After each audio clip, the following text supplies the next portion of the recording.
ప్రభునందు ప్రియులారా, దేవుని బిడ్డలారా, ఈ ఉదయ కాలంలో అందరికీ కూడా మరణాత. ఈరోజు దేవుని యొక్క వాక్యము నిర్గమకాండము 15వ అధ్యాయం 26వ వచనంలో, నేను స్వస్థపరిచి యెహోవా నేనే.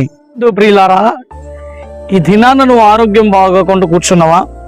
డాక్టర్లు ఇంకా బ్రతకు, చనిపోతావని చెప్పారా? సరే, నీ సమయం అయిపోయింది, ఇది ముదిరిపోయింది రోగం అని చెప్పి డాక్టర్లు సర్టిఫికేట్ ఇచ్చారా? అయితే నీకు శుభవార్త. ఈరోజు గొప్ప అద్భుతం ఏంటో తెలుసా? ప్రభువైన యేసుక్రీస్తు నీతో మాట్లాడుతున్నారు. బ్రతకమని చెప్తున్న డాక్టర్లు, నువ్వు ఇంక నీ పని అయిపోయింది, నీ సమయం అయిపోయింది, నువ్వు చనిపోతావు, ఇంక వేస్ట్, సరే ఆరోగ్యం క్షీణించిపోయింది, ఇంక నిన్ను ఆ భగవంతుడే కాపాడాలి అని అన్న వాళ్ళు ఈరోజు ఆశ్చర్యం. హిజ్కియా, రేపు నీకు మరణం ఉంది అని యెషయా గారు చెప్తున్నారు. రేపటి దినాన్ని నీకు మరణం ఉంది ప్రభువైన యేసుక్రీస్తు చెప్పారు అని అంటే ఆయన చేసింది ఏంటో తెలుసా? ఈరోజు ఏ డాక్టర్ అయితే నువ్వు బ్రతకో, ఈ రోగం ముదిరిపోయింది, నువ్వు ఇంక చనిపోతావు అని అంటున్నారు, ఈరోజు హిజ్కియా దగ్గర కూడా అలాగే ఇదిగో ఏమైపోతావు ప్రభువైన యేసుక్రీస్తు చెప్తున్నారు అన్నారు. అయితే వెంటనే హిజ్కియా చేసిన పని ఏంటో తెలుసా? గోడ తట్టు తిరిగి యెహోవాకు మొర్ర పెట్టాను. ఎక్కడికి? గోడ తట్టు తిరిగి యెహోవాకు మొర్ర పెట్టాను.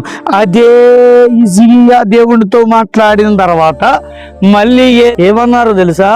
ఇదిగో దేవుడు మరొక్క 14 సంవత్సరాలు నేను ఆయుష్ పెంచారు అన్నారు. దేవునికి మహిమ కలుగును గాక. ప్రియులారా, నువ్వు ఈరోజు ఏ రోగంలో ఉన్నావో, ఏ బంధకంలో ఉన్నావో, ఏ చావంచుల దాకా ఉన్నావో, నువ్వు ఎక్కడ అంటే డాక్టర్లు కూడా బతకరు అని చెప్తున్నారు. ఏ డాక్టర్ కూడా నువ్వు ఇంకా బతకవు, నువ్వు చచ్చిపోతావు అని చెప్తున్నారు. ఈరోజు ఆ పరమ వైద్యుడు చెప్తున్న మాట ఏంటో తెలుసా నీకు? ఇదిగో నీకు ఆయుష్ పెంచాను నేను, ఓకేనా? నేను స్వస్థపరిచే యెహోవాను నేనే. నీ రోగము, నీ కట్లు ఈ దినం తెంపబడ్డాయి. దేవునికి మహిమ కలుగునుగా. ఈ వీడియో చూస్తున్న నీవు ఖచ్చితంగా స్వస్థత పొందుకుంటావు. ఎందుకంటే నీ కొరకు నేను ప్రార్థన చేస్తాను. అర్థమవుతుందా? నీ కొరకు నువ్వు ఏ ఇబ్బందుల్లో ఉన్నా, ఏ సమస్యలు ఉన్నా, ఏ రోగంతో ఉన్నావో, మనిషి మీద పడుకున్న బిడ్డలారా, హాస్పిటల్లో ఉన్న బిడ్డలారా, ఇదిగో మీ కొరకు దేవుడి వీడియో పంపిస్తున్నాడు. ఖచ్చితంగా నువ్వు స్వస్థత పొందుతావు. ఆమేన్ అని కామెంట్ ద్వారా పెడితే దేవుడు నీ జీవితంలో అద్భుతం చేస్తాడు.